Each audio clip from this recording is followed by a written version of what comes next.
coming by. My name is Andrea, and this is the Untamed Olive, where we do all things DIY with gardening, beekeeping, and vegan recipes. So in today's video, we will be brunching, and I thought I'd share with you my most favorite breakfast recipe because it's Sunday, and I got the time to make myself a sit-down breakfast.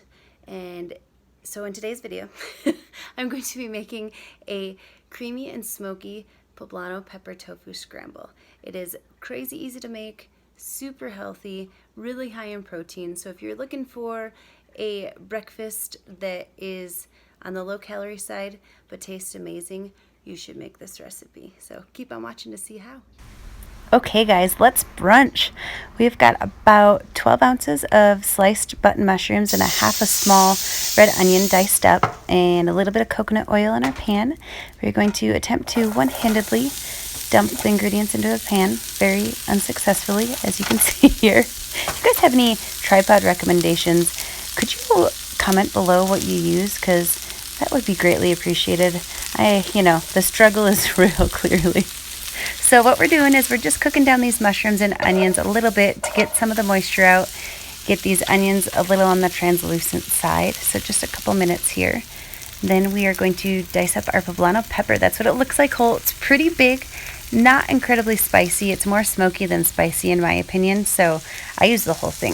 Dice it up here into kind of like julienne strips, and I'm adding it to my mushrooms that I've cooked down probably about a third from when I threw them in the pan. So we're going to get those in there, again with our one-handed struggle here. Get them all in there and mix them up, get some color on them. Probably, I'd say I'm sauteing them for another 3 minutes or so, moving them around here so they can get some heat on them.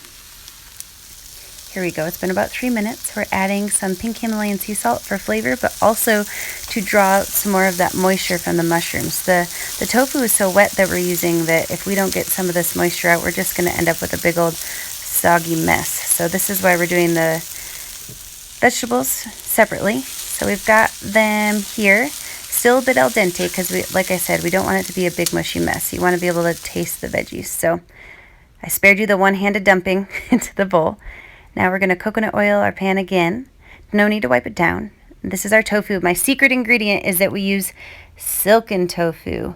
Not firm, not extra firm, silken. Silken is super wet and it's going to scramble like an egg more than other tofus. The firmer varieties are a little bit more like feta cheese in my opinion, and they taste good, but the texture of silken gives us this scrambled egg like consistency. So we dump it on in. Makes great sauces too. Side note. So we got that all in there. Now we're just going to scramble it up with a spatula really roughly. We're not doing anything crazy. Our goal is to get a lot of this moisture out because there's a whole lot of it. Oh, also putting a bit of pink Himalayan sea salt as well for some flavor. So now we breaking it up a little bit. It's going to look real soupy. This is after just a couple minutes here, trying to draw out this moisture.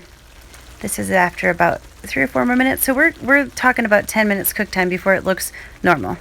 Now we're adding our seasonings. We have nutritional yeast, about a half a cup, granulated garlic, about a teaspoon of pepper, about a teaspoon of roasted red pepper flakes, optional obviously, and our other secret ingredient. This is so good. It has a very egg-like flavor. It's black salt, and it is... There it is. It's kalanamic black salt. You can get it on Amazon. It has a very sulfury flavor to it, but it's high in magnesium and iron as well.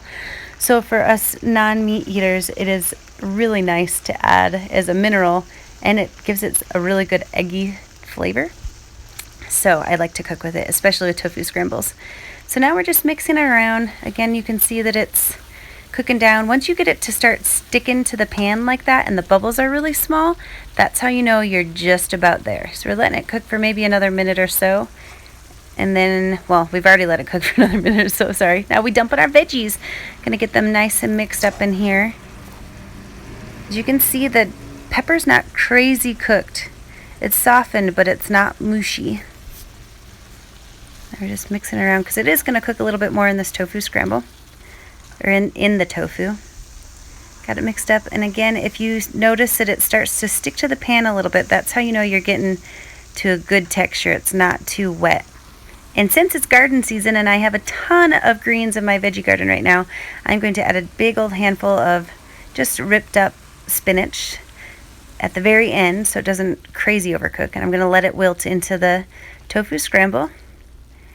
And look at that. That's nice and steamy. I wish you could smell it because the smokiness is awesome. If you're not huge into spice, I'd do a little bit less red pepper flakes, but this is what she looks like, guys. And we are serving it with a bit of crispy kale and cinnamon raisin flax bread. Here's another angle. If you guys want to learn how to make this super easy cinnamon raisin flax bread, I will link the recipe and video in the description box below. So there you have it. I am so ready to eat this. Hey guys, I hope this video was informative and helpful and mildly entertaining. I so appreciate you watching and hope you have a wonderful day. Bye-bye.